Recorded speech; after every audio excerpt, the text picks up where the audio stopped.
Sud Radio, comment va la planète? Bonjour Morad Haïtabouche. Bonjour Jean-Marie. Réalisateur de la série Sale temps pour la planète, ça c'est sur France 5. Vous êtes aussi le fondateur de cette plateforme 2 degrés de plus. C'est malheureusement ce qui risque de nous arriver. Aujourd'hui, vous nous emmenez dans un pays magnifique, Morad.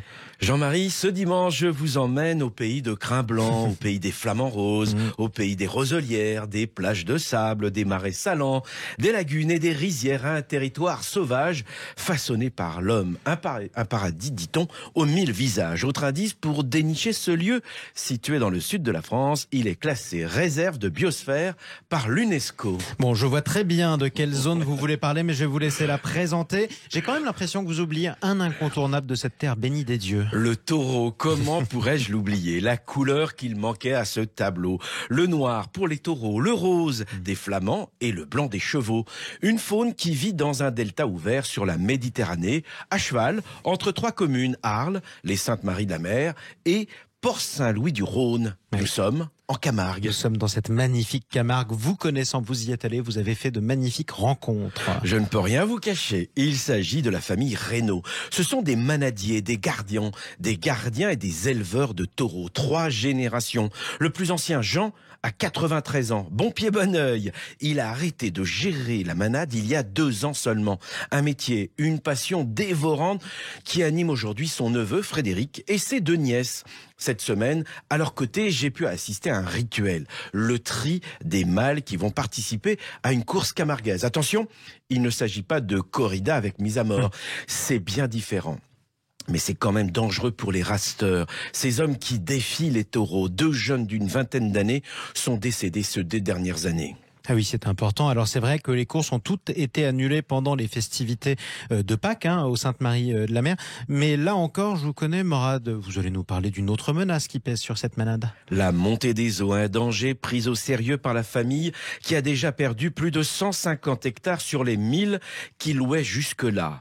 Aude, qui reprend les rênes de l'exploitation avec sa sœur, nous rappelle un épisode violent qui s'est déroulé il y a 40 ans. En 82, quand la mère est rentrée, on a perdu une trentaine de vaches. L'année suivante, celles qui restaient ont toutes avorté.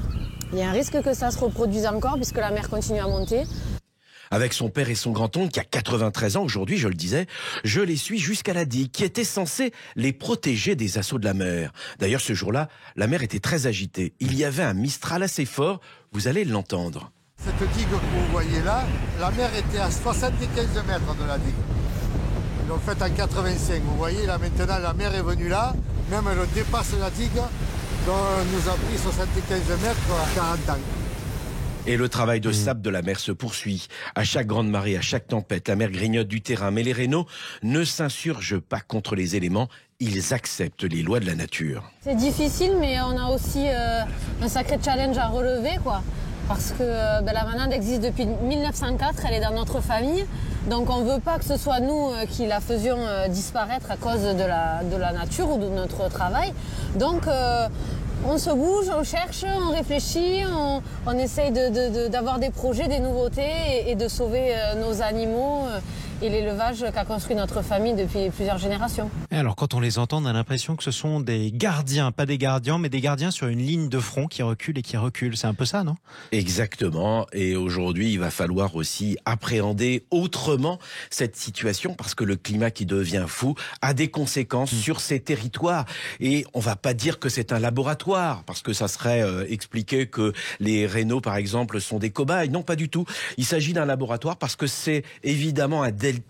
Et les deltas, il y en a partout dans le monde. Et l'avenir qu'il prépare aujourd'hui en appréhendant la question climatique, peut-être que ça donnera des pistes, peut-être que ça donnera un avenir pour d'autres régions. Donc c'est un véritable défi. Et pour la famille Reynaud et pour tous les acteurs de la Camargue qui vont devoir continuer à concilier nature et mode de vie de l'homme.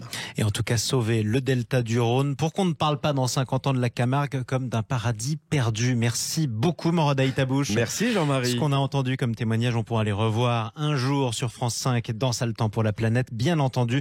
Et on peut vous suivre, je le rappelle, toujours sur votre plateforme 2 degrés de plus. À bientôt Morad. À bientôt Jean-Marie.